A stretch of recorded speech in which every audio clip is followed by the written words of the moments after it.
Howdy,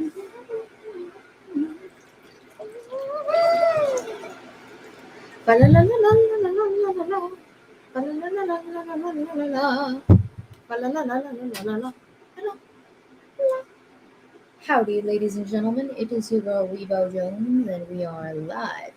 Polly will be live here with us at some point later this afternoon, evening.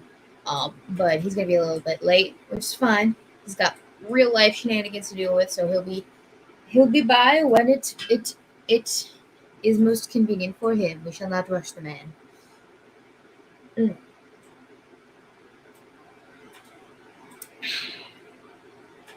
very good, very good. Tonight I am drinking a barefoot Cabernet Sauvignon. And I know I'm pronouncing that incorrectly, but I don't care. It's not a big deal. I don't know. What else? What else? What else? I'm lighting a candle because that is who I am now. I have a candle lighter. Oh, and I dismembered the match. My bad.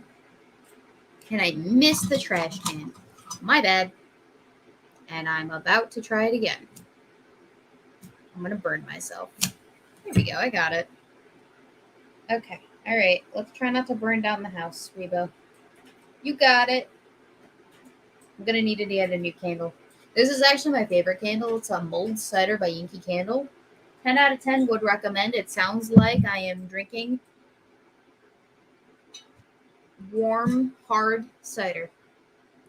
We love it. I'm looking especially festive. I'm feeling especially festive this evening. I just came home. Well, I didn't just came home, but I spent half of my day at my dad's house decorating Christmas cookies and making Christmas cookies and playing with my niece and nephews, and that was a lot of fun. And then the other half of my day I spent remodeling my kitchen. So, ladies and gentlemen, I would just like to say that I have no self control. It all started off as I was just, you know how some cabinets they have the little magnets installed at the bottom of the door where the door and the cabinet meet so that the cabinets don't just open up willy-nilly. Well, my cabinets have that, and my cabinet magnets were looking a little worse for wear because when I cleaned them 6 months ago, I accidentally boiled the plastic parts to the point of warping, which I know, brilliance on my part, but also, they weren't working as well as I wanted them to. They were ancient, and before even that, the cats would like paw at the doors and get them open really easily. So I was like, all right, I'll just replace the magnets because specifically underneath the kitchen sink area, there is a lot of chemical shenanigans. Like that's where I keep all my cleaning supplies and the pooper scooper and the catnip is underneath there as well. But it got to the point where I was like, I don't want them to get into anything that they're not supposed to because they absolutely will. I mean, they've already done it with the catnip. It's only a matter of time before they do it with all of the toxic cleaning chemicals underneath the sink. So I was like, I need stronger magnets. So I got these magnets, and as I'm installing them, I'm like, these cabinets, they're looking a little worse for wear, and I'm gonna have to restain them anyway because of cleaning them like 6 months ago. I kind of scrubbed off the finish a little bit, and so that was what my landlord told me that I'd have to do before I moved out. And I'm like, yeah, okay, sure, whatever. So I kind of had the impulsive decision to remodel my entire kitchen, basically, and I can show you exactly what I've been doing. It's been a process. It's been a several days long process. I'm not gonna lie, but I will. I actually think. Can I just grab it from my phone? I think I can. Open. There we go. I'll go ahead and open this so you guys can see it. But this is the state of my kitchen right now. It's a mess, and of course, it would happen just around the holiday season. But right now, I'm doing everything below sink level. So what I did was I took all of the everything out and I refilled all of the holes with wood filler because some of the cabinets were a little bit crooked, so I'm going to have to reseat them anyway. And then I also took the drawers out, and I'm like, I'm gonna have to replace the drawer tracks because they squeak something awful, and it's atrocious, and they're ancient, and some of them are bent. So I'm gonna rip those out and replace them with new drawer tracks. I put down the. You can kind of see it over here by underneath the sink right here. You can kind of see where I put where I went a little bit crazy with the wood filler. And the reason why is because this board right here underneath the sink has suffered some significant water damages.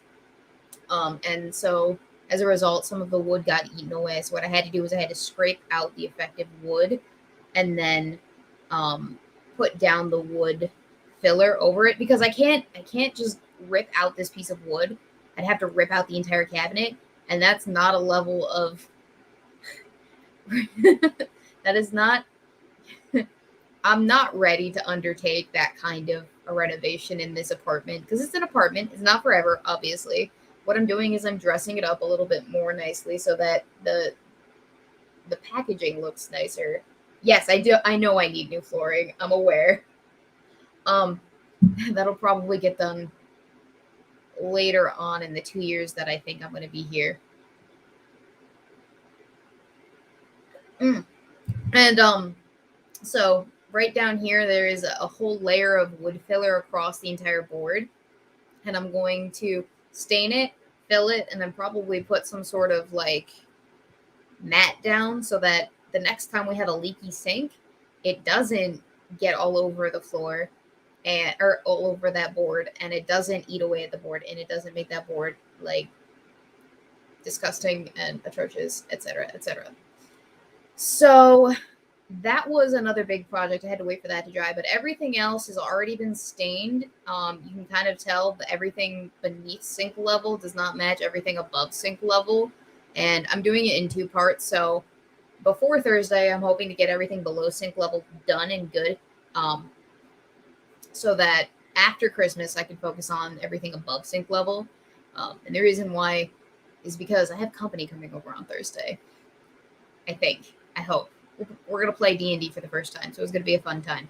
But yeah, so that's gonna get done, and then I'm going to finish refinishing off the top here. But it's a whole process because I have to take the doors off and I have to take everything out and I have to put it in the living room. And then what I have to do is sand everything down and refill all the holes on the actual attached cabinet sections here, and then wait for everything to dry, wash everything out after I've resanded it because sanding gets everywhere, and then repaint it. And then the other thing too is I have to put the last coat on after all of this finishes drying. It should dry within the next hour. It's that quick dry shit. So once that's taken care of, then I can reattach all the doors. The drawers are going to take a little bit longer because I haven't actually done anything with them yet. But yeah, this is the state of my kitchen. I'm kind of excited. I want it to look nicer than it does. Because I'm going to be living there for 2 years. And if I have to cook in that place, I want to look at something a little bit nicer. Now, what my landlord told me I couldn't do is I can't paint all these cabinets a different color. Someone already did that in the apartments, and he was not happy about the fact that he had to strip all those cabinets. But yeah. As for the linoleum tiling, I am not the biggest fan of it, chiefly because I am the one that had to scrub it on my hands and knees when we first moved in because it was disgusting looking. But I'm also not a big fan of it because it is coming up. So what I'd like to do maybe is put down a new layer of something much nicer over top that actually fits the space that it's in. Yeah, that's what I'd like to do. But that's not for many moons. Right now I just want to get the cabinets done. Maybe fix the there's a crack. There's a nice big giant crack in the corner here of the countertop that I very much need to fill and then figure out how to make look prettier without replacing the whole countertop. Because like the countertop the sink is installed in that, and it goes all the way around here, and I know that that would be an even bigger project. So I'm not gonna, like, I'm not looking to completely remodel the whole place, make it look super postmodern. I'm just looking to make it a little bit less janky and bring it some much needed TLC. Ugh. Ugh. But yeah, let me tell you, remodeling, although fun, it's a long process. I went to the hardware store yesterday, and as I was at the hardware store, my landlord calls and goes, me and my family are here, and they were hoping to like sit in your living room to kind of chill while I went around with your boyfriend to do stuff around the apartment. And I'm like, I'm not ready for company. Because remember, all of the everything that was in my cabinets is all over in the living room where people would typically sit. So not only is my kitchen a mess, but my living room's a mess too. And all in the middle of Christmas when I'm also trying to juggle wrapping presents and such. I don't know. I just got the bug. I was like, well, while I have everything taken apart, I might as well do this thing because I don't want to have to do it again because I was planning on doing it anyway. So yeah, I did this to myself. I have no one to blame but myself. I think it looks great. Once it's done, I'm going to love myself more than I do now, but right now I hate myself a little bit. Lion Patriot says the flooring is beautiful. Yeah. Well, that's thanks to my elbow grease efforts. Hi, dear. Oh, I left the window open in the kitchen because it's, chemically charged in that room with all of the polyurethane stain that has been in there, so it's airing out. But it shouldn't last more than like an hour or two. So the house is nice and cool for you. Neat. Love you.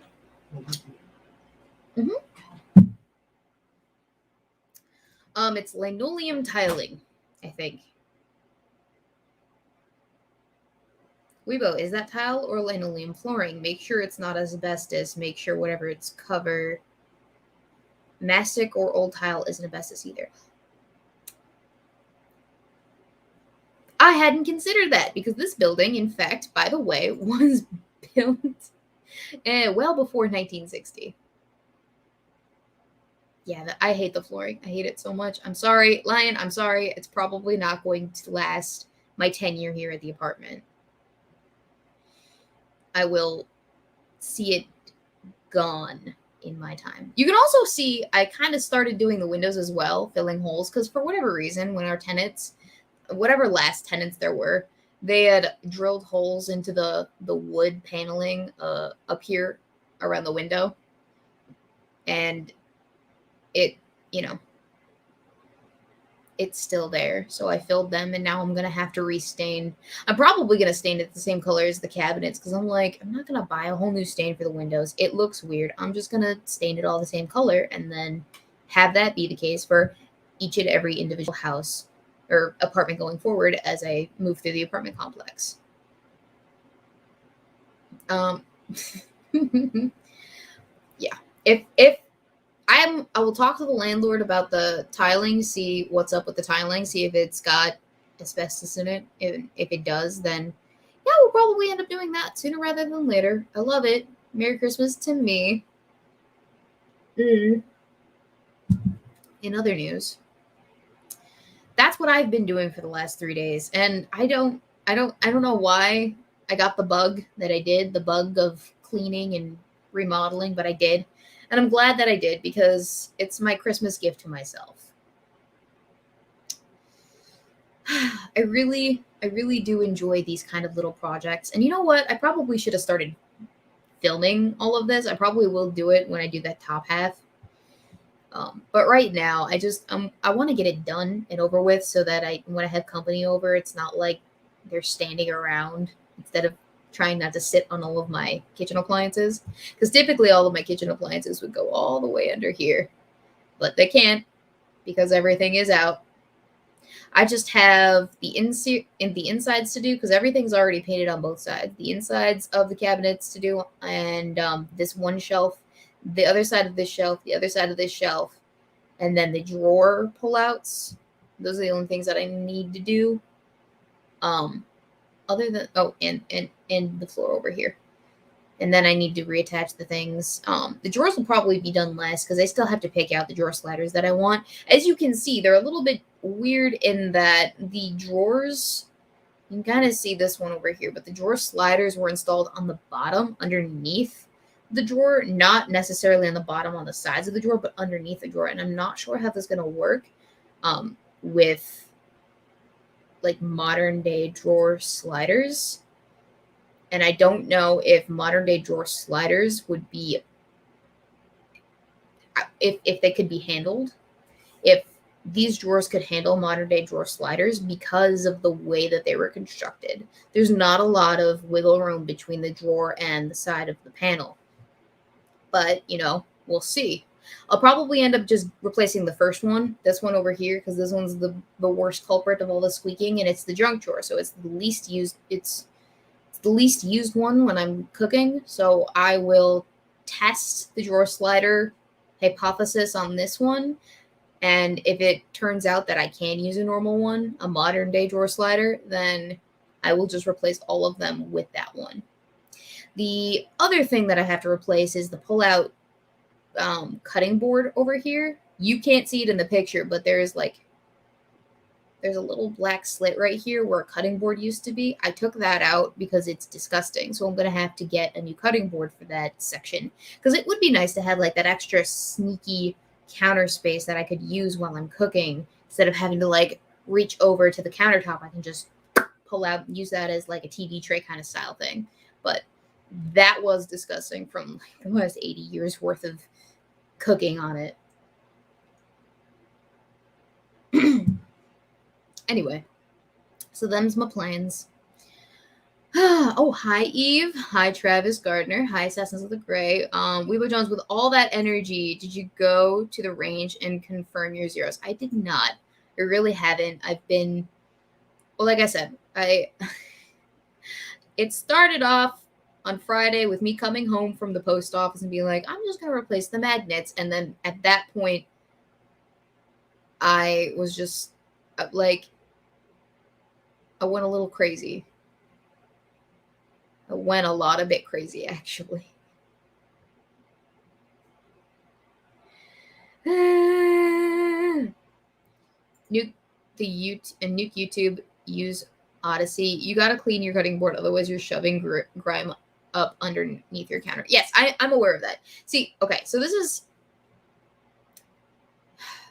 Okay.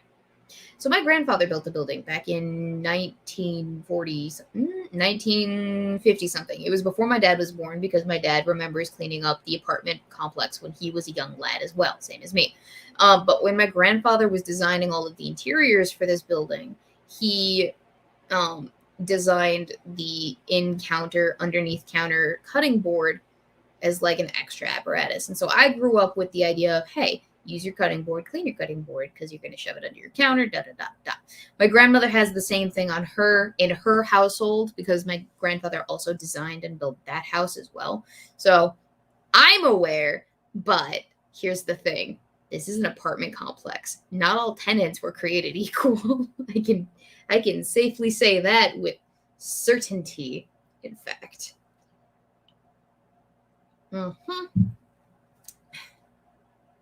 This is actually my first time staining kitchen cabinetry. I'm actually kind of impressed with how well I did, I think. Simon Wilkins says, it sounds much more labor intensive than my plans for the near future. Yeah, probably. I don't know. It's how I'm built. I like things a certain way, and I like little projects, and I like being able to be self-sufficient, not having to pay anyone else. Because the cost of materials will come directly out of our rent costs. So I don't have to pay a dime except for, like, I have to pay the initial cost of what the materials are. And then I'm like, okay, subtract that cost of materials from the rent that we owe, and then just pay the difference in terms of rent. So it doesn't really cost me a whole lot to do this. It's just it's a labor thing. And I'm like, well, I'm doing it. Might as well. I have to live here for 2 years. And it will drive me nuts. if I don't do it at some point. It will just be one of those things that nags me in the back of my head, like, fix it, fix it, fix it. Plus, it's me essentially building equity in my family's future because it is a family property. So, someone Wilkins asks me, anyone ever call you landlord princess? No, that's never happened. Um, never, ever, ever, never, ever. Although the landlord was rather impressed. He's like, just make sure that you open the windows. I didn't know that he was going to be coming inside with all of his family. Okay, his family, my brother and his girlfriend, my ex stepmother. I did not know my dad would be coming into the house with company, and that they would need to be entertained while they were there. I did know that he was coming over because he had to do some stuff with El Boyfriendo around the property. And so they were going to be off doing what the fuck ever. I think reinstalling thermostats while I was just kind of home doing shit. And so I was like, I can't wait for dad to come by and see the state of my kitchen and be like, what is my daughter doing right now? And me explain, here's what I'm doing, Dad. I am increasing equity in the family property. And he goes, okay, well, just make sure you keep a window open. I like that my dad trusts me enough with these things because I have shown over the years that I am trustworthy with these things. It's nice. And it is a lot of fun to do these things. And I am practicing for when I have my own household. And also making it look nice and pretty. That's like the big impetus for this. It has nothing to do with enhancing my skills. It's all just about me making things look prettier for me because I want them to look prettier. But yeah, you can kind of see on the upper sections here where I stripped the stain from the original stain when I was washing the cabinets. Because when I first moved in, ladies and gentlemen, I want you to know that these cabinets probably had not been cleaned in the last 40 years the way that I cleaned them. Because when I walked into that apartment, all right, there was grime, a thin layer of just like grime. Like the apartment tenants previous to us had definitely done their due diligence in like cleaning, but they didn't perform it to the adequacy and expectations of like Weebo Joe. Living with my dad gave me a kind of complex, a perfectionist's complex, a complex of, well, it has to be done, and it has to be done right, and it has to be done right the first time, otherwise you're wasting your time. So I went back in, and like I said, I was on my hands and knees scrubbing that linoleum flooring, man, and it was a process. I spent, I think, about a week before we actually moved in of our time that we had. Like the first week, we moved in on October 1st of 2020. Yeah, 2020. That was our like first day of being at the apartment.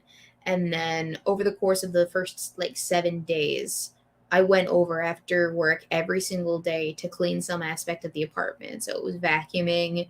It was, the kitchen was the biggest thing, specifically the floor. It was the bathroom too. Needed to get wiped the fuck down. Everything needed to be vacuumed. And I had to do this in the dark too because the only natural, like the only lighting that there is in the kitchen, in the hallway, and in the bathroom. There are no ceiling lights in any of the bedrooms and in any of the living rooms in this building. So I had to like bring a lamp with me after the first day. And I went to the store and I grabbed like miniature pizzas and some natural Coke and and bottles of water. And I filled the fridge and I'm like, all right, so this is what I will be eating and living off of for the next week while I attempt to make this place up to my standard. Of course, I didn't succeed in all areas. It's not perfect. There are some things that I could do nothing about. For instance, I don't know who did it, and when they did it, but at some point someone regrouted the bathroom tile. And they used caulk to regrout it.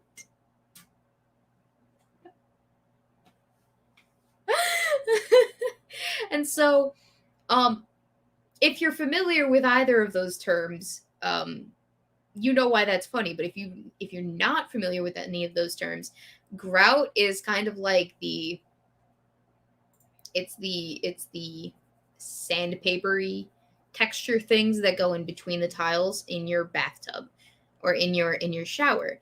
The caulk is the rubbery substance that lines the tile meeting the section of tile that meets up with the bathtub. And so it's supposed to insulate against water seepage into the tub tiley area. The grout is also supposed to do that, but it's supposed to do that in a different way, I think. I'm pretty sure. So I was just super amused by that because, like I said, the caulk is used for completely different purposes than the grout, and the grout is not supposed to be caulked over because then that it doesn't let it breathe. That's a problem.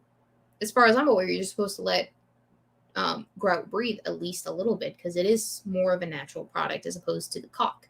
And I keep saying that word caulk, caulk, caulk, caulk, and someone's gonna sound clip me saying caulk. And the lack of context is gonna get me in trouble probably, but who cares? But yeah, anyway, that's just like small things that I can't really do a whole lot about, save for in a short amount of time, save for wait until the right day to regrout the tile, which it needs to be done anyway. The bathroom's next. The bathroom is a smorgasbord of problems. I think if you've seen my Thought Patrol Nico Lol video, you've seen the state of my bathroom. There is some bubbliness that's going on the wall section next to the shower tile. There is the shower rod probably, and not the shower rod, but the shower rod connector thing that keeps it like into the walls. It's rusted and gross. The tile probably needs a good scrubbing too. Definitely needs a good scrubbing, but the floor tile is a little bit gross as well.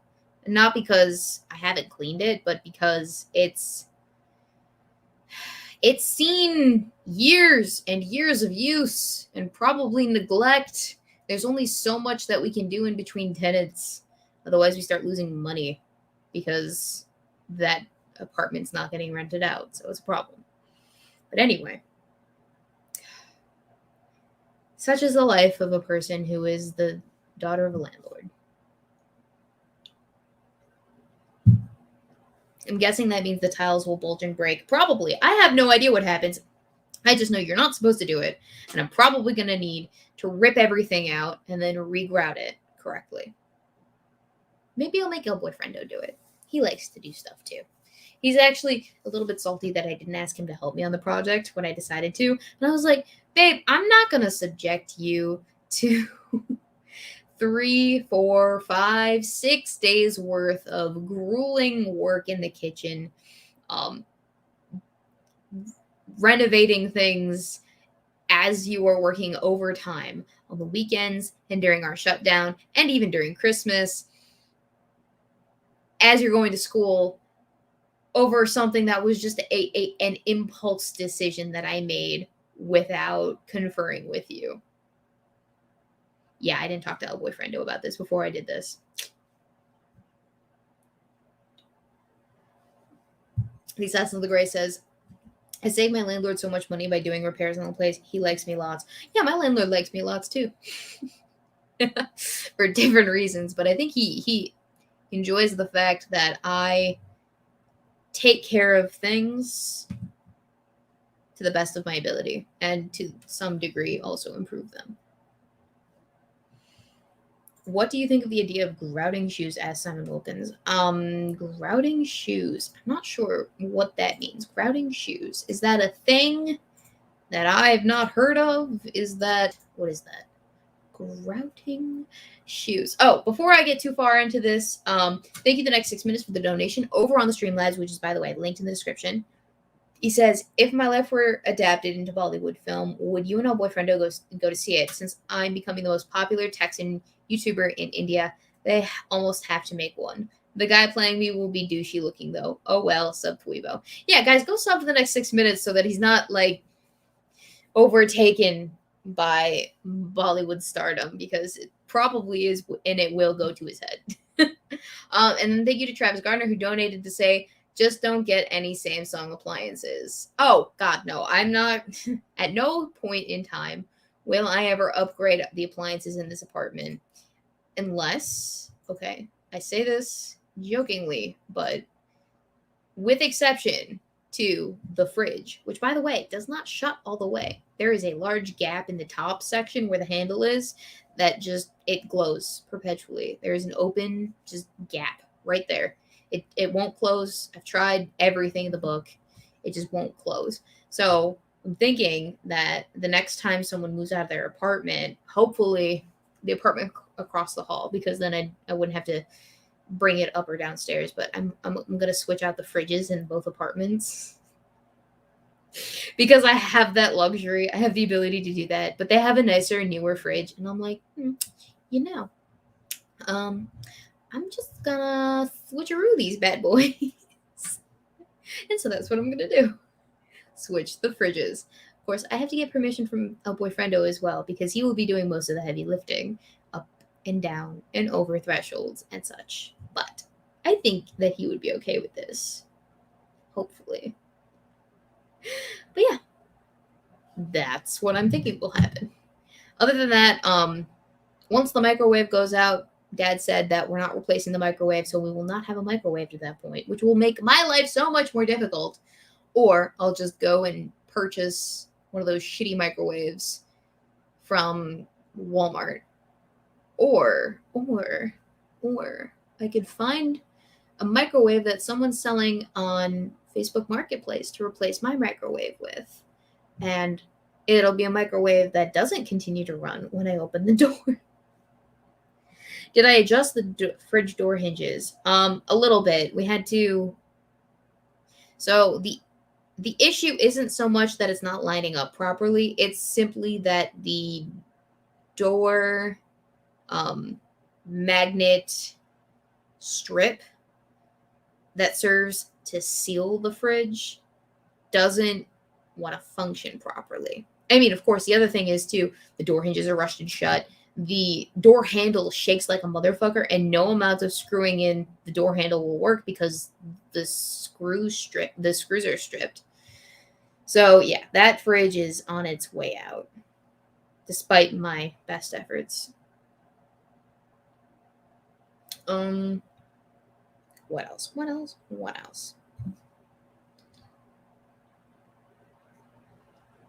Brad Young says, he took care of Grandpa's rental for a while.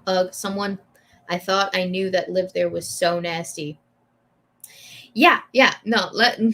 Since we're on the topic of my apartment complex and things that I've had to do to maintain the apartment complex, let's talk about 2 North. The apartment not above us, but above us and diagonal. So the one that's like diagonal to us. Lovely gentleman and his parents living there right now. But before that, whoever was living up there, I don't know what they were doing up there, but when they moved out, not only was their ceiling caved in around where the toilet section of 3 North was because of water damage, but I guess that exposed the rest of the apartment to the interiors, which means that all of the bugs that were in the walls decided that they wanted to just kind of come out and socialize. And so when I went up there to go clean it, I was like, oh, there are cockroaches everywhere. Yay! So I'm very familiar with what cockroaches look like now. And as a result, if you have cockroaches in one apartment, you have cockroaches in all of the cloverleaf apartments, which is basically just to say cockroach, cockroach, cockroach, cockroach, cockroach, cockroach, cockroach. So all of those apartments have to get treated with an assortment of different treatments for pest infestations, which is fun because, well, you see, ladies and gentlemen, I am the sucker that gets to meet the exterminator every like 3 months or so on my day off and drag him around to all of the affected apartments, and have him spray things and awkwardly make social conversation with him for like 2 hours on my day off. Yeah, so Mama's having a great time. When the cockroach problem is completely dealt with, and it's been a year, by the way, it's been a year since we started having this problem, that we've continued to have this problem. Probably because people don't know how to keep their apartments clean, but also because people are so reluctant to have a problem taken care of. Like, Dad will message them on like the text apps. He'll be like, "The exterminator's coming this day. Make sure that you are home and available to receive him. Otherwise, my daughter will be coming through and letting him into all of your apartments." And everyone's on their different schedules. And of course, they're coming in. The exterminator and I are going into your home, your dwelling, for like 15 minutes at a time to treat the apartment. And so, yes, I get it's awkward, but also, would you rather be living with cockroaches? So, yeah, there are people that are super reluctant to do this. And it's frustrating because I get to deal with them too. It's frustrating. But it's better than when my dad tried to schedule it on days that I didn't have off, but I was home remote working. He's like, "Yeah, Weebo, can you just like let the exterminator in and he'll do his thing?" And I'm like, "Yeah, sure, I guess. But you also have to go with him to each and every single individual apartment." And I'm like, "I have meetings." So maybe, what if I just like introduced him to the tenants that were there and then walked around with him in the apartments where the tenants weren't there? And that didn't work out as well as I'd hoped, but I mean, it did the thing. Anyway, now we do it every day that I have off. Not every day, but on the days that I have off. And so it's not as big a deal. But that's one of the things that I have to deal with. And Assassin of the Gray, I don't like it just because it's productive, okay? I don't. It's an incredible time sink, and it's not as productive as I thought it would be, because I thought that it would be a one and done type of event, you know? Like, let's get these critters and then stop. No, it has been a constant struggle over the course of the last year, and it greatly impedes my ability as a person to do the thing. Speaking of impeding my ability to do the thing, hi, Polly. Hello. I'm just kidding. You're not a cockroach, are you? Like the actual insect, or a Yes, bad person? No, like the actual insect. No, I'm not. Good. Great. Fantastic. We were talking about the apartment complex and my cockroach issue, and I was showing the people what I'd accidentally started this week. So I'm going to share it with you because you need to know.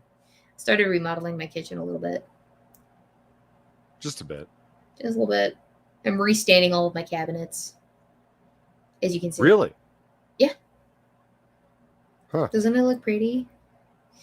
So up here is like the before, and down here is like the after. Oh, look at that. Yeah. Yeah. All right. So, Polly, I was told to wait until you were here to open this, but I have received something from one of our viewers in the P.O. box. Yay. And they wanted me to wait until you were on to open it because I think that they're like hoping that this gift reception will inspire you to not get a P.O. box, but like P.O. box vicariously through me or something. Oh, all right. Something of that nature. Gotcha. Like, they send me shit and then I forward it to you. And so there's a degree of separation there. But anyway, so first we will look at the Bill of lading. Yes. Not this, maybe. Radioactive materials contained within. Indeed. Okay, so I have received The Blues Brothers, starring John Belushi and Dan Aykroyd. Aykroyd? Is that how you say that? Weebo, I refuse to believe that you don't know who Dan Aykroyd is. Maybe I do. I don't know. No, you do. Would I know him from something? Aykroyd? I don't think that people need to understand everything about everything that's gone on in pop culture, but Dan fucking Aykroyd, man, come on. Where would I have known him from? Like, what was he? Ghostbusters? Oh, okay, that movie that I've only Race ever Dance? seen once. Oh, okay. He was in Coneheads, I guess. He's in My Girl too. He's a national treasure. He's a comedic genius. He's in Indiana Jones Temple of Doom. Okay, yeah. Wait. Sorry. Dan Aykroyd was in Temple of Doom? I guess. I'm sorry. I'm a baby. I don't know things. I've only seen the Ghostbusters film very recently, like within the last 2 years. See, I've never accepted that reasoning. The majority of films I watched came out like before my parents were born. So like, what the fuck?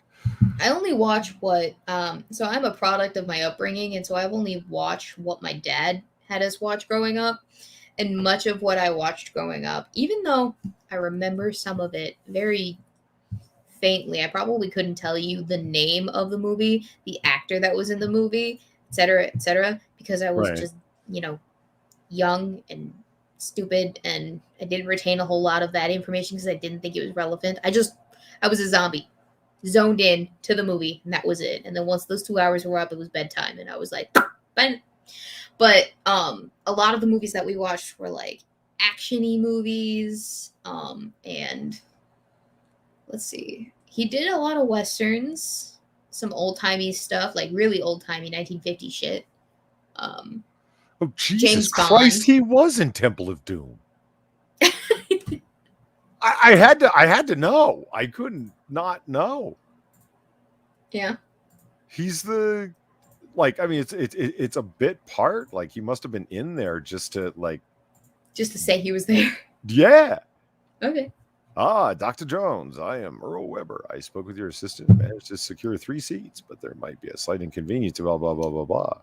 He was in 50 First Dates and Zombieland Double Tap. I love Zombieland. And the second one, Double Tap. I can't believe Dan Aykroyd was in Temple of Doom. That's so weird. Yep, he was. He was also in Twilight Zone, the movie, apparently. And he was in My Girl 1. Why did they make a second My Girl? Anywho, Polly, how are you doing? My lovely co-host. You doing aight? Yeah. Hey, Weebo, let me ask you a question. We were growing up. You were mentioning your family growing up and whatnot. Did you do Christmas presents Christmas Eve? One Christmas present Christmas Eve? No Christmas presents Christmas Eve? What was the situation there? So Christmas Eve, it was the and it still is to this day, a time for extended family to come over. And it's a real hoot and a half.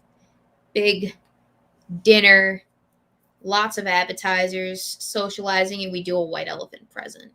So $25 buy-in for the present, and that was like you had to stick somewhere around that, and that was the present. So that was the only present that we did on Christmas Eve. That's cool. I like the price limitation for the Christmas. That's cool. Yep. And then Christmas Day, it would be more immediate family. So it would be me and my brother and my dad. And some years it was my stepmom and her daughter and her family. More recently, it would be including my ex-stepmother and her daughter and her family. So it's like a bigger family thing. Plus a boyfriendo. So then we exchanged gifts. And then later on, my dad's sister and my grandmother and her family, my dad's sister and her family would come over, and we'd have more presents, and then we'd watch a Christmas movie and have dinner together. So because the reason we did that is because on Christmas Eve, my dad's sister's family would have Christmas Eve with her in-laws family, because that's a thing that you have to consider, is the fact that people have in-laws nowadays. Sometimes, more What? often than not. Nowadays? Is that what you Nowadays. just said? Nowadays. Well, some families really get into the whole Christmas spirit thing. Uh-huh. And they have their own holiday traditions that they want to adhere to. And so as you grow older, you no longer get the luxury of just sticking to your one family holiday. If you intend to find someone to spend the rest of your life with, you also have to deal with their family holiday shenanigans. And so you have to kind of figure out a way to split holidays. This becomes even more complicated when you consider the fact that both my parents are divorced. So my parents don't spend the holidays together, and so I have to split my holidays not just between me and my old boyfriendo, but I'd have to split them between me and no boyfriendo, and then me twice for dad and my mom. It's so complicated. Luckily, I'm not talking to my mother this year, so I don't have to worry about it. But in future years, perhaps if we amend our relationships, it will have to go back to that, unfortunately.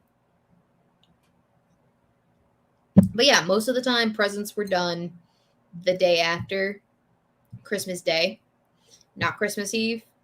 But we did do the white elephant on Christmas Eve, which I like. And you know what? Is white elephant supposed to be a gag gift, or is it not supposed to be a gag gift?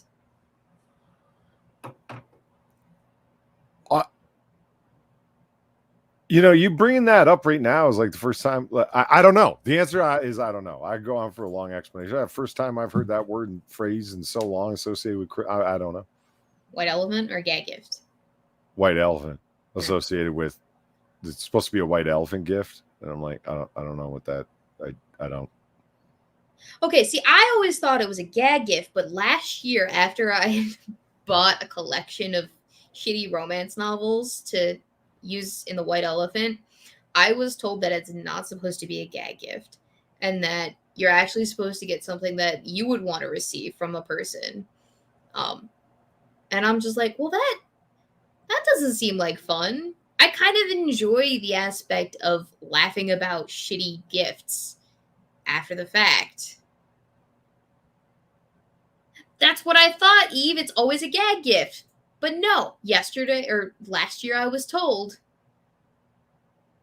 no, Dirty Santa is not a gag gift. Okay. Or is that Secret Santa? Are you talking about Secret Santa is not a gag gift?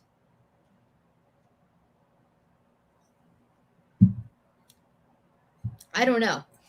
But yeah, it kind of ruined my perspective on things, because I'm like, well, that's no fun. I'd rather make people laugh with a gag gift than give them something that I don't know that they want, you know?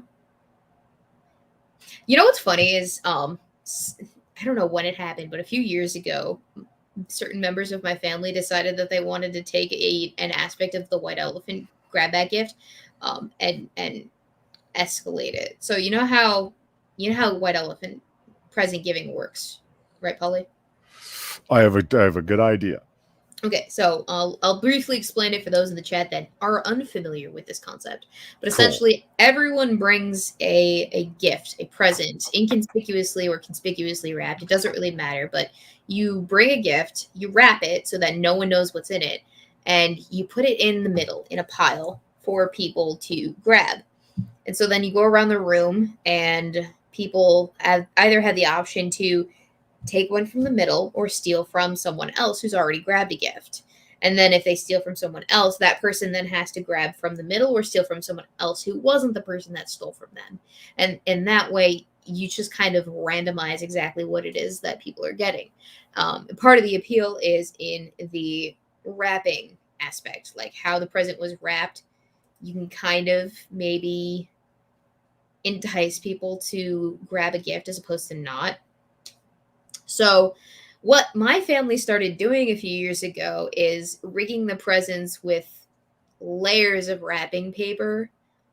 So, one year, someone had wrapped like a set of socket wrenches or wrench sockets in a layer of duct tape and then electrical tape, and then tin foil, and then regular tape, and then masking tape, and then grocery bags, and then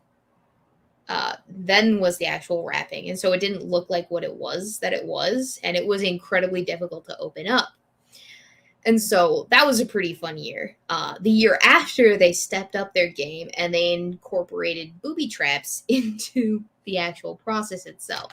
So what happened was my cousin had filled the box with expanding foam and then sealed it shut, like airtight shut, so that it did continue to expand, but when it was opened, it actually exploded in the person's face as they were opening it. And so as we're sitting there looking at the white elephant grab bag pile, you kind of just notice that the present is ever expanding as you're looking at it. You're like, interesting. So that was another year. And of course we had to clean up that stuff. The expanding foam got into the curtains and it got on the ceiling. My dad wasn't super happy about it because he was hosting, but it was still pretty funny and he enjoyed the laugh. So obviously this year, someone's going to have to step up the game because you can't just end on exploding super packed foam. Duh. But yeah, that's what my family does for Christmas, Polly. What does your family do for Christmas?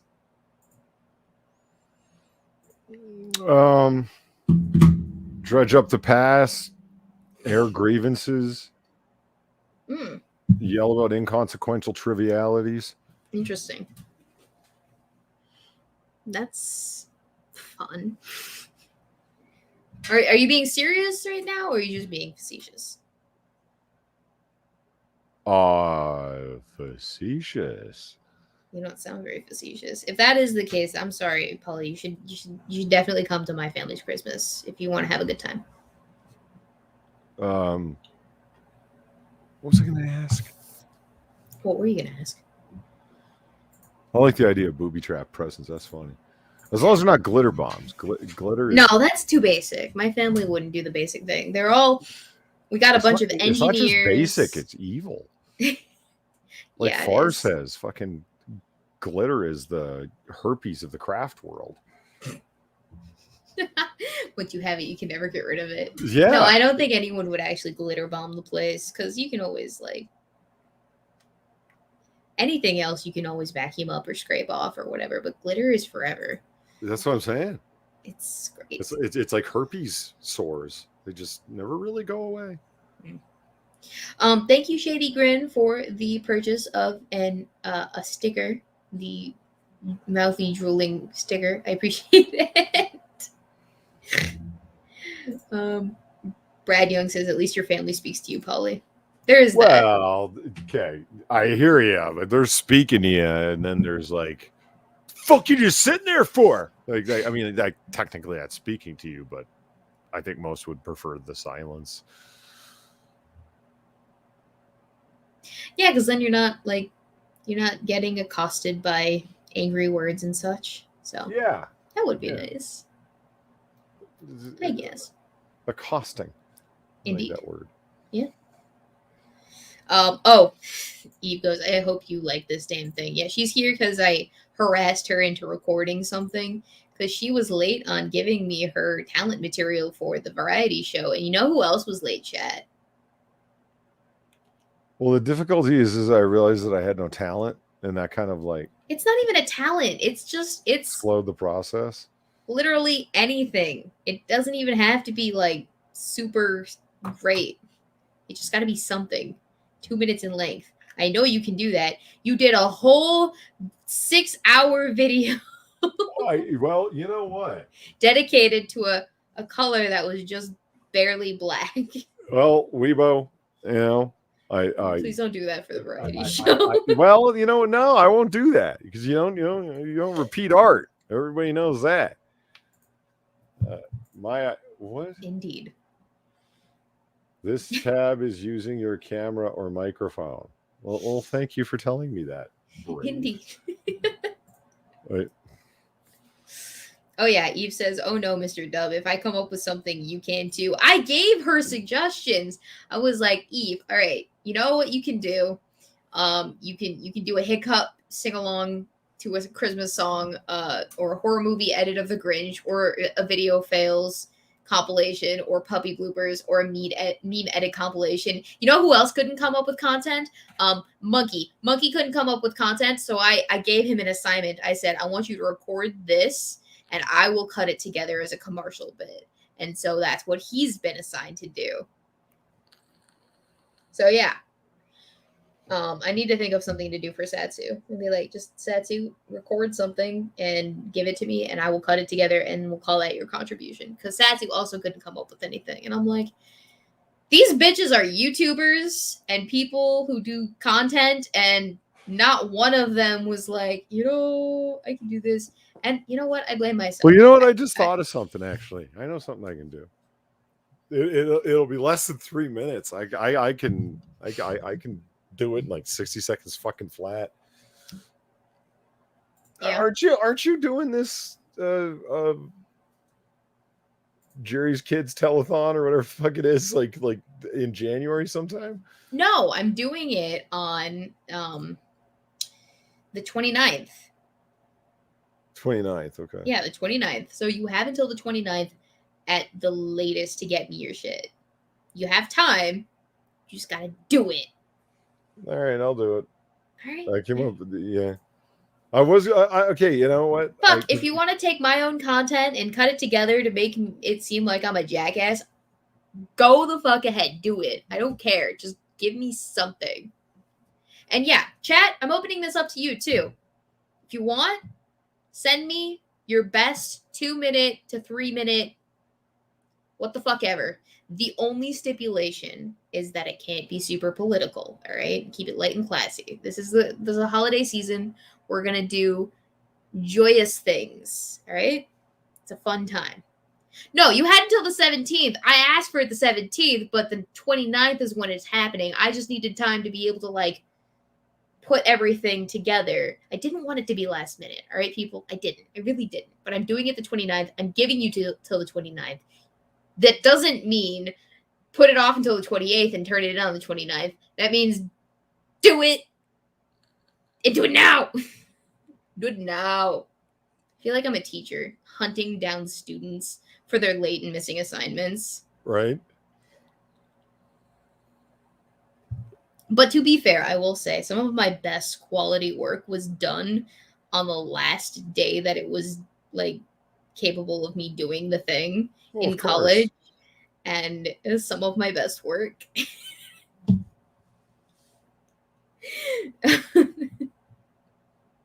But yeah, if the people in the chat want to contribute, my business email is, I'm pretty sure it's linked in the description. Is it? Do we know? Can I look? Is it linked in the description? I thought it was. If it's not. You forgot your business email? No, I know what my business email is. I just don't know if it's linked in the description. I know it's linked on my YouTube channel. Oh.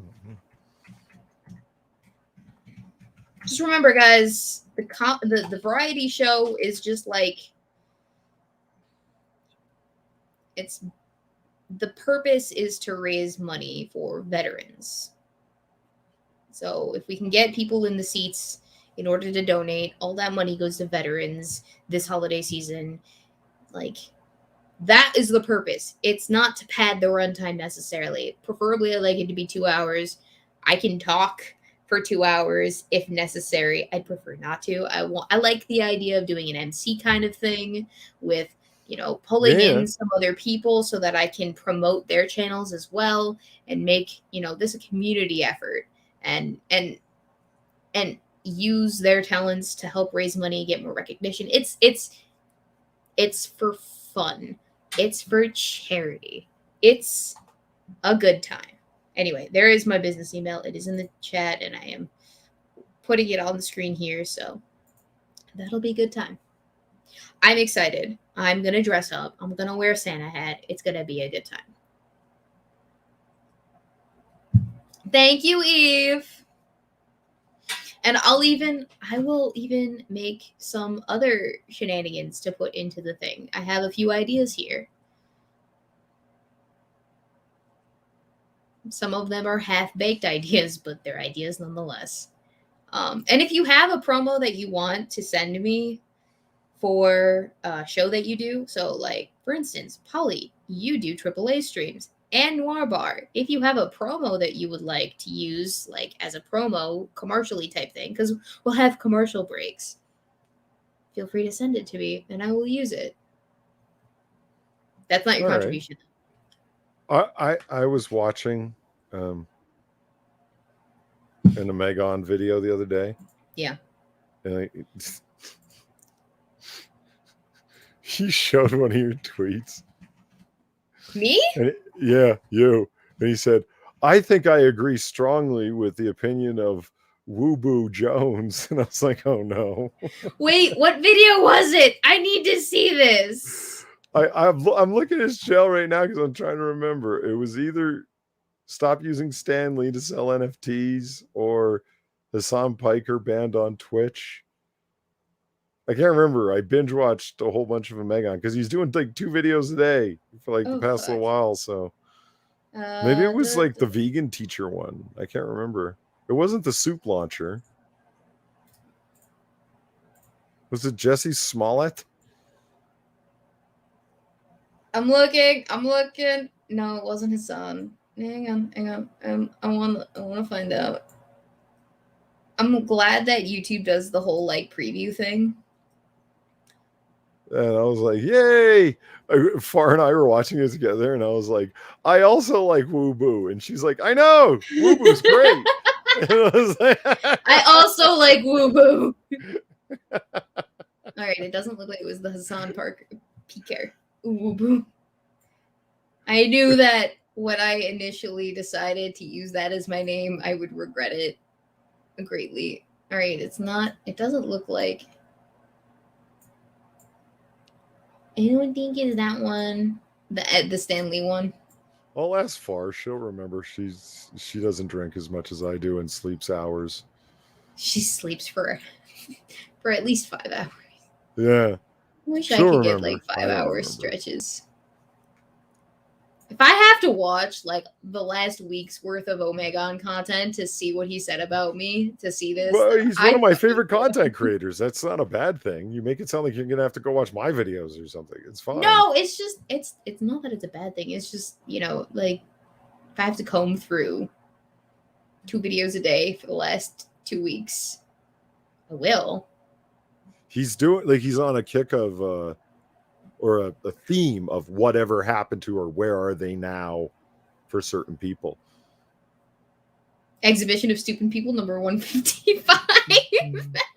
That could very well be it, because I don't think people, I don't know, you tweet a lot, and it was a tweet that you said where you like nailed it on the head. Could it perhaps have been this week at Twitter number 98? It very well could have. Yeah. I know that Omegon and I follow each other on Twitter, I'm pretty sure. Now, if we don't, and I just put my foot in my mouth, I'm going to be super sad. I'm pretty sure that we follow each other. Yeah, we follow each other. We're besties. You're known, man. We're like you got tight. Like connects and shit. Oh, just wait until after the 25th, Polly. I got big plans. Oh yeah. Oh yeah. You're gonna do the greatest like cross-stream collab event of like all time? Not necessarily, but I think I know what he's talking about. Sorry, I totally just spazzed on you, didn't I? I'll come back to this. No, so after the 25th, I'm publishing a video. It's currently available to patrons and members on the channel. So if you feel so inclined to watch something before it's available to everyone on after the 25th, then by all means go ahead and do so. But once it hits the 25th, I can promise great things for this channel after the new year. Like, I have an entire 2022 upload schedule all like cracked out. I'm just putting some final touches on it. I have streams lined up that I want to do, and I'm sticking to it as closely as I possibly can. I'm excited. It's going to be a good time. Oh, nice. I'm like actually getting back into the groove of content creating now that I figured out how to be an adult and stuff. Really? Yeah. You fuck. We got to talk. I need to know. You need some pro tips? I got you, man. Yeah, man. I got you. Weebo. Hey, what? Weebo. Yeah. What do priests and Christmas trees have in common? They frequently find little boys underneath them. No. Okay. What do they have in common? Jesus. You make me not want to finish the punchline with that shit. Their balls are just ornamental. Ah! Ah!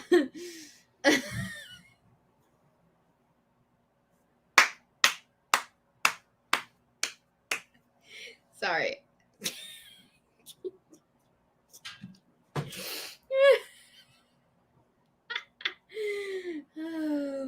Balak's not gonna be super happy with me for that joke. He's Catholic. Sorry, but it was so easy.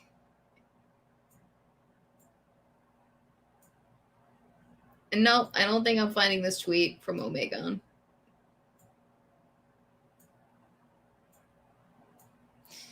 This is a great shame. Usually I'm better at researching things in a short amount of time. God damn it. God damn it. Big sad. Hey, Polly, question. I need Jesus. I need Jesus.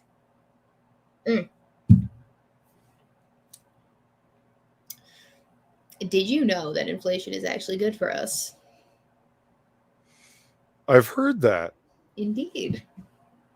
Yeah. Are you feeling jovial this holiday season at the prospect of inflation? I am feeling jovial. Yeah.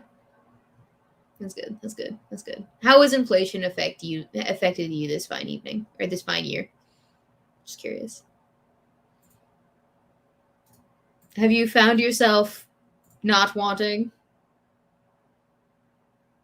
or wanting? Because sorry, I probably should have had this geared up.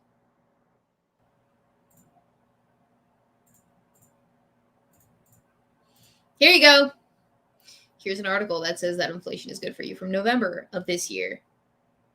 Don't panic over milk prices. Inflation is bad for the 1%, but helps out almost everyone else. Yeah, Polly? Is that the case?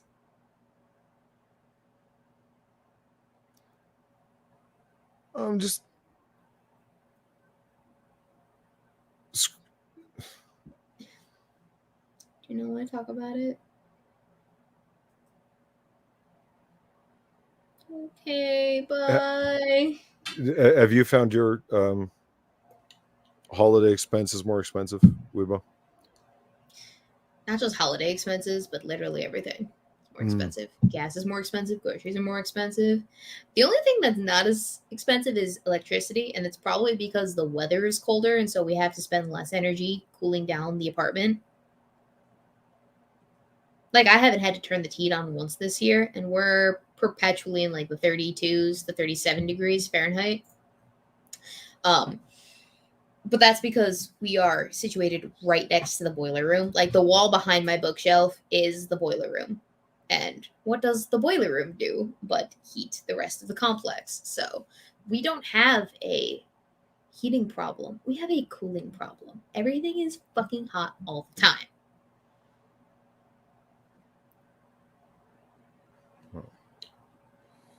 Just gonna close that.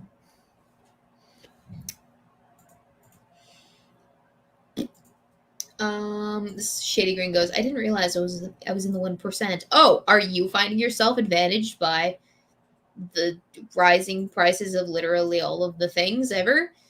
let's continue. The top story on the New York Times website this morning is about inflation, and it's scary.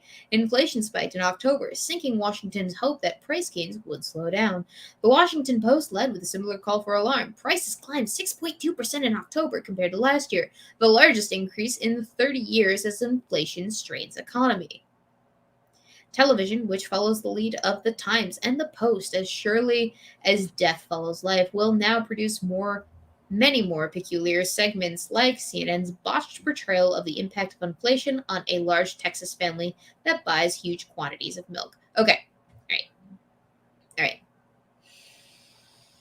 I know that one single segment pertaining to a singular object and the amount of inflation that goes along with that singular product, isolating that seems a little bit ridiculous. And I not just like isolating it, but like taking that and being like, we can't just take this one single example and be like, oh, it's just milk and it's this one family and it's the amount of milk that they buy every single week.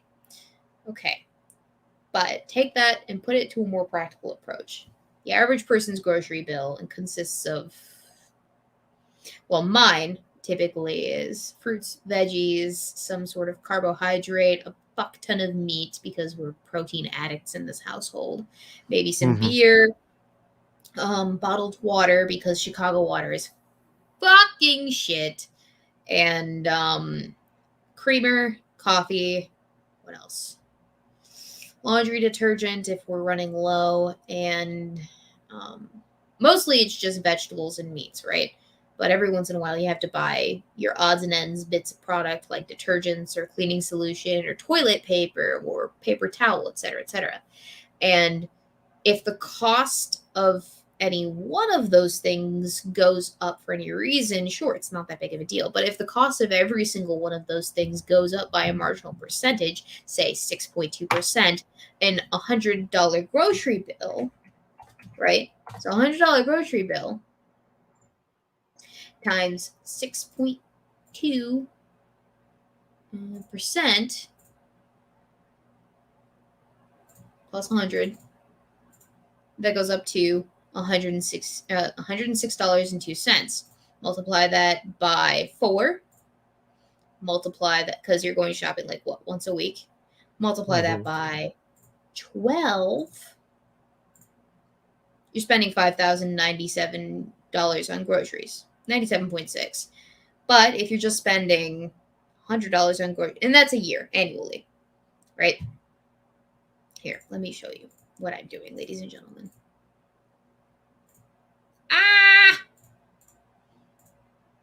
There we go. All right, so that is the number that I came up with, the $106.2 that your groceries have increased by. Now, say that you're only spending $100. So this is the final total for inflation. You're only spending $100 times 4 times 12. That's a big difference. All right? There's a big difference between $4,800 and $5,097. It's a big difference. That is a car payment and a half for me and a boyfriendo at this juncture. All right? Now, say you're not just spending $100 on groceries, but you have a family to feed, a whole family, not just me and a boyfriendo, but you have 2 kids that you got to feed. So that's 4 meals a day. No, I'm sorry. That's 4 people that you're feeding 3 times a day. That $100 grocery bill goes up significantly. Say it's like $400, right? Sorry, I'm teaching basic economics to people that are sympathizing with me. But say that your weekly grocery bill is like $400. Does that sound right to you, Polly? Like for a family of 4, $400. Oh, for a family of 4, yes. Okay, times 4. All right, $400 times 4, that's $1,600 a month. Times 12, $19,200. Now, take that 400 times 6.2. That's a week. Oh, sorry. 400 times 6.2% plus 400. So that's what you're spending every week. Times 4. That's what you're spending every month. Times 12. That's what you're spending every year. So there's a big difference between 20,390 and 19,200. That's almost a grand worth of difference. For me, that's 5 car payments. Yeah. 5 whole freaking car payments. To put that in context for people, that's a lot of money. $1,000, $1,100. That is a lot of money for your average American citizen who is maybe not living paycheck to paycheck, but living within their means. If they are expected to pay $1,100 more a month for just groceries, and then they're the average grocery prices, or the average grocery expenditures, that adds up. That adds up over time, especially since we're only accounting for groceries. We're not accounting for all of the other things that get more expensive over time because of inflation. But anyway, I rest my case. No, I don't rest my case. I'm going to continue to argue with this gentleman. Excuse me. Whenever the corporate media moves en masse like this, it's a good idea to slow down and consider what's actually happening and why. And what's happening is this. The inflation freakout is all about class conflict. In fact, it may be the fundamental class conflict that between creditors and debtors. A fight that's been going on since the foundation of the United States. That's because inflation is often good for most of us, but it's terrible for the kinds of people who own corporate news outlets or, say, founded coal firms. And a panic about inflation usually creates the conditions to weaken the power of working people. Okay, so what does he mean by that exactly? As you can see, I've already been here. I had things highlighted, but today's stories are generated by the release of inflation numbers for October in the U.S. Bureau of Labor Statistics. BLS found that prices for all goods rose about 0.9% in the last month. In other words, on average, product that costs $10 in September now costs a terrifying $10.09. So the minimization of the inflation cost to me is grotesque. It's silly. It's disgusting because it is such a misleading look at what is truly happening for the average American citizen. And it puts people at ease for the wrong reasons. Because yes, sure, maybe your shampoo costs 9 cents more than it did last month. Oh no, boo-hoo for you. But that's not just your one product. Like I said, it is all of your products across the board. Inflation doesn't just affect a singular object in your grocery cart. It is all of them. And like I said, that quickly adds up over time. So it is a problem. And this really pisses me off. I saw this article and I'm like, I'll cover it temporarily in my video, which I do cover it a little bit. But I really wanted to also address the rest of it as well, because I only covered this section right here dealing with the real cost of debt. And I didn't actually go into greater detail. So here I am going into greater detail about why inflation is actually not good for you, you bitch. And I'm doing it while getting wine drunk. Polly, stop me.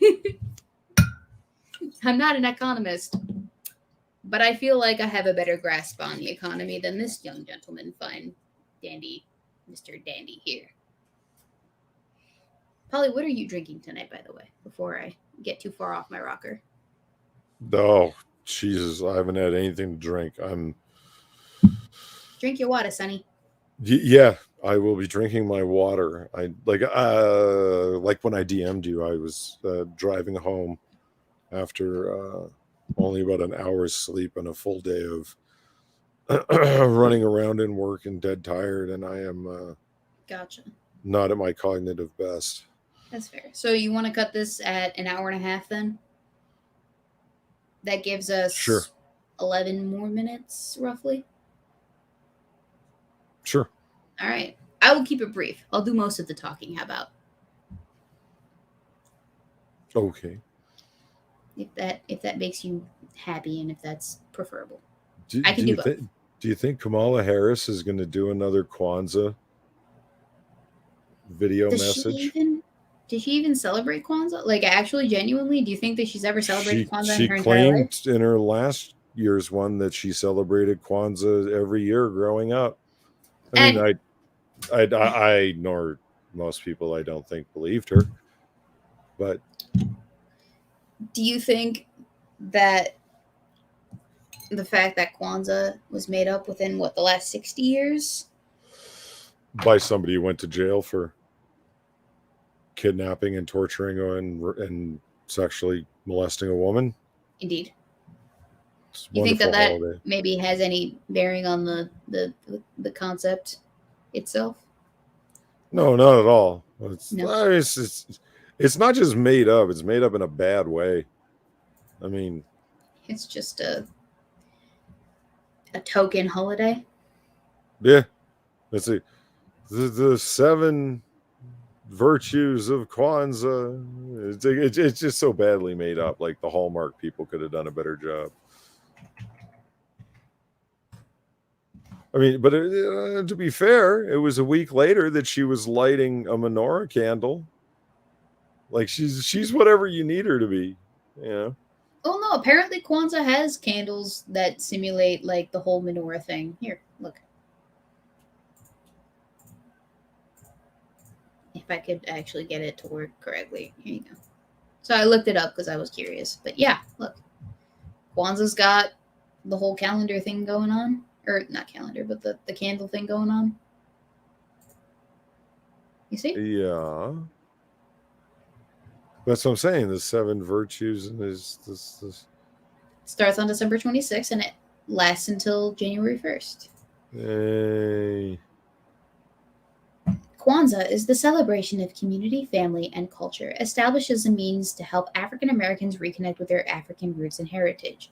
Okay, so I get that aspect. I'm not saying that Kwanzaa itself is a bad thing on its own.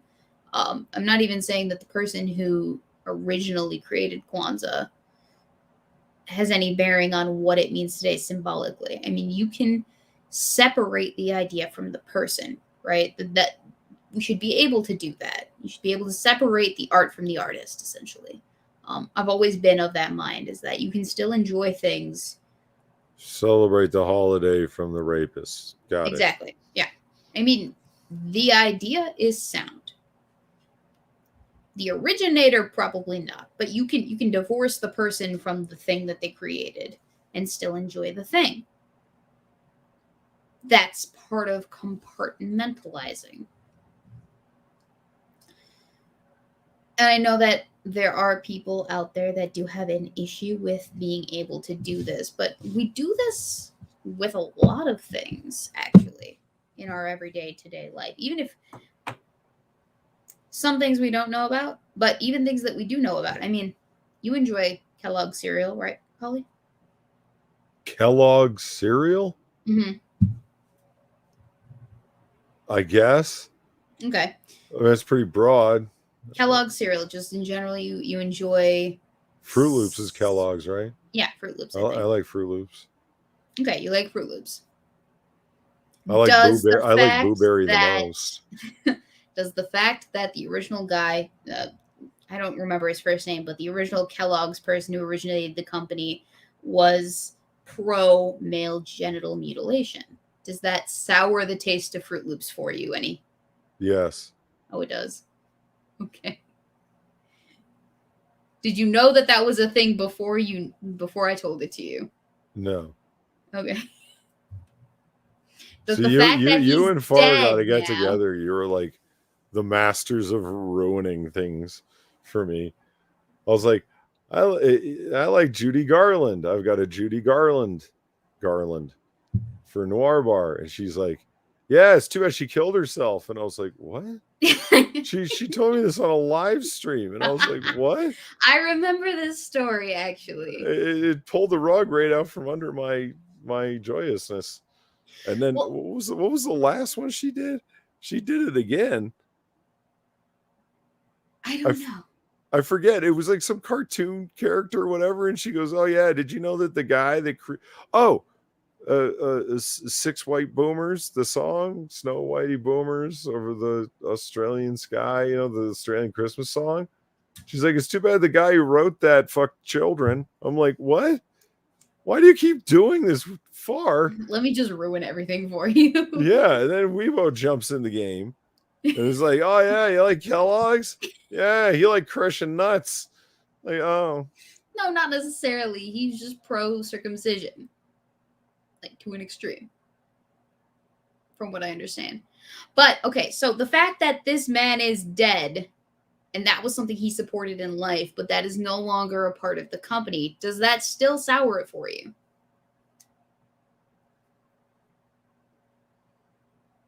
A little bit. Okay.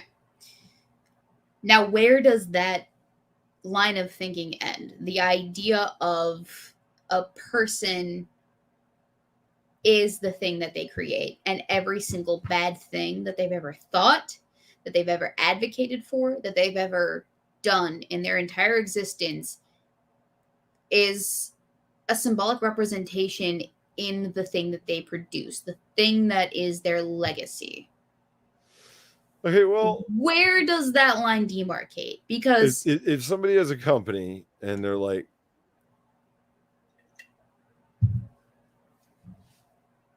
I'm cognitively degraded right now, so here's what I got. Okay. Let's say that somebody is like, oh, I want to sell cereal, but basically he's a numbers guy that's keeping like track of like debits and credits and whatnot. He's not down in the fucking kitchen laboratory coming up with flavors and names and marketing strategies and whatnot. Yeah, I don't care. Okay. But like if you're the leader of a religion and you're a 7th century pedophilic caravan robber, like, yeah, that's probably not like that's a different legacy, isn't it? Is he really? The Kwanzaa guy? No, Muhammad. Oh. Very different, very different. But then that can be extended to literally any religion too, right? Like, there's artists out there that are hardcore BDSM people and all their paintings are of hardcore BDSM. It's kind of hard to separate the art from the artist there. Well, yeah, but if that's what they make the subject of their art to be, then sure, definitely it is the thing. But if the art, what it is they're producing, has nothing to do with this toxic thing that they did, thought, or said at one point, are you a horrible person for enjoying in that thing because the originator of that thing said, did, or thought something toxic at one point in their life? At one point in their life or whatever the fuck? Probably not. Probably not. We are okay. I'm not trying to be super apologetic to toxic people and their ideologies, but what I'm trying to get at is the world is inundated with products that were created by people that you might not 100% agree with, and the extreme examples of these cases are obviously super extreme. And so obviously you're going to think to yourself, well, absolutely not. I would not, I not support Kellogg and Kwanzaa and blah, blah, blah because of this person and their ideologies. But if you're going to adhere to that kind of a standard, the expectation, if you are in line with your principles, is that you do so with each and every product that you consume as a person. Two, if you want to be true to your values and your ideals. But we don't do that. We're very selective with the extreme cases. And it's probably because they are the extreme cases that we do so. Which, does that make it okay? Or where is the line? How extreme does a person have to be? These are the questions. I understand the point you're making, but I would counter that with they're all circumstantial cases, like meaning it's the circumstance of the case. It's difficult to compare Kellogg's guy to weirdo art guy to fake prophet to, do you understand what I'm saying? Like they become so wildly different. What are your criteria for comparison to the point where you can consistently apply a principle to it?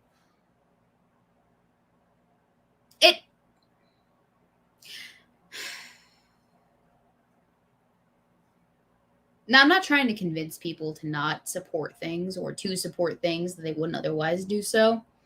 I I bring this up specifically to just broaden your minds, get you to think a little bit more about why you do things. If it's just because of corporate consumerist culture and striking culture and outrage culture, if that's why, or if it's because you truly hold to these values. That's my thing. Because I know that people disagreed with cuties and they still have their Netflix accounts. So, where are we willing to draw the line? At what point? For what reason? Self-assess. I got to avoid that since I don't have a Netflix account. I didn't have to make a call there. I don't also have a Netflix account. I mooch off of my dad. He has the extra screens. You can have multiple people streaming at multiple different times in multiple different houses, and it's not a problem. I'm like, yes, thanks, Dad. So I have that luxury of not having to actually pay the man. But it does seem kind of like an out, a finesse. To be fair, I don't actually watch a lot of TV content. I think the most that I will be using my Netflix account or my dad's Netflix account for this semester, this Christmas holiday season, is just to watch The Witcher, and that's because I'm a big Henry Cavill fan, and I love the way that he is so into That's nerd what it was culture. about. The Was it tweet nerd was culture? about Henry Cavill that I'm Megan. Was it really? Yeah. I love that, man. Henry Cavill. Specifically. He's a beautiful man. He does nerds a good service. I think I know what tweet you're talking about then. It was to do with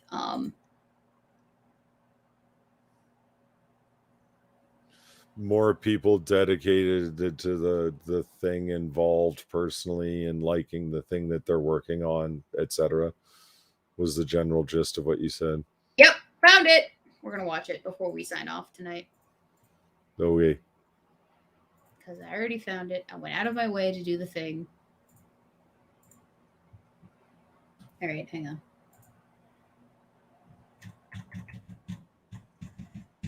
We'll watch the original tweet, and then we'll continue on.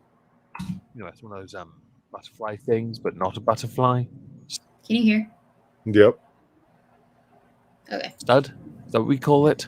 I haven't had my ear pierced in like 20 years. I can't remember this. Next, we go to Netflix Watcher, Freya Allen on Henry Cavill. He's like a Witcher Bible on set. We're doing a scene and he's like, we should use this line from page 253 of Blood Elves. This is a reference to a very successful show on Netflix based on books and, yes, video games.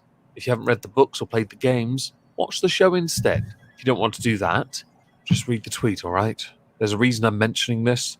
Many people agree with how Henry Cavill is on set, in the sense of being someone that not only knows what he's talking about, but believes he knows a way forward to improve the quality. When people are truly immersed in the source material, it shows in their performances. Not everything is about Marvel cut shut, odd little references here on there, various different sagas and eras. He's right. He is right. I love him. Oh my god. He's got a really nice voice for content, honestly. Absolutely. I should have asked him to do something for Christmas. Next year. I have an idea for next year, by the way. I'll tell you about it after the show. Another great reference to people who are truly invested with what they do would have been Sir Christopher Lee as Saruman, because he did in fact change what Peter Jackson wanted to do, because it turns out Lee knew the better way, because Lee had met J.R.R. Tolkien. Oh, yes. Fun fact. He met him while he was alive, and then got to play a character from the books. And just when I learned that was the case, I nearly had a fangirl heart attack, straight up.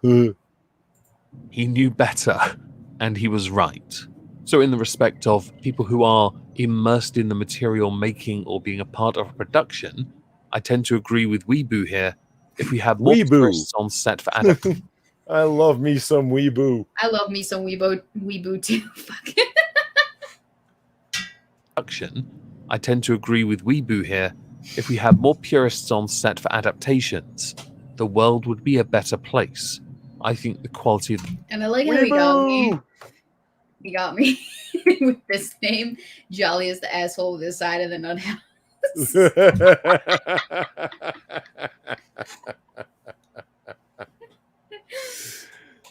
Yeah.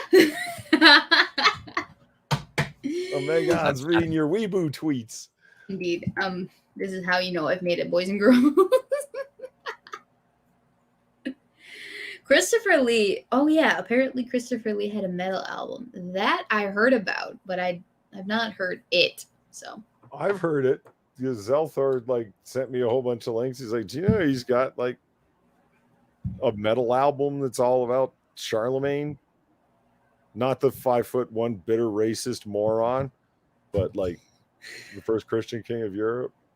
I misspelled had. I didn't even notice that. I don't think anyone did. Damn it, Weebo. That is my curse. It's still a solid point, though. You made a good point. Thank you. One I agree with. I appreciate Weebo. All right. So, Polly, you wanted to go to bed, right? Or is just probably pass out on the couch is more the likely outcome. Okay, Polly, you wanted to pass out on the couch, right? Yeah. Okay. So, let the people know what you've been working on before you go night-night. And then we'll sign off, all right? All right. I'm working on Weebo's thing. I'm working hard on Weebo's thing. I came up with a new idea just as Weebo was chastising me. Yeah. And I will I thought you had some brilliant idea for my thing. You were like, Weebo, I have this thing. I can't wait to share it. But I couldn't make it work like so many other things. You should see my list of abandoned videos. It's quite a large file. Oh boy. Okay. Anyway. So that's but what you're working I got on? one that I can actually put together. And All right.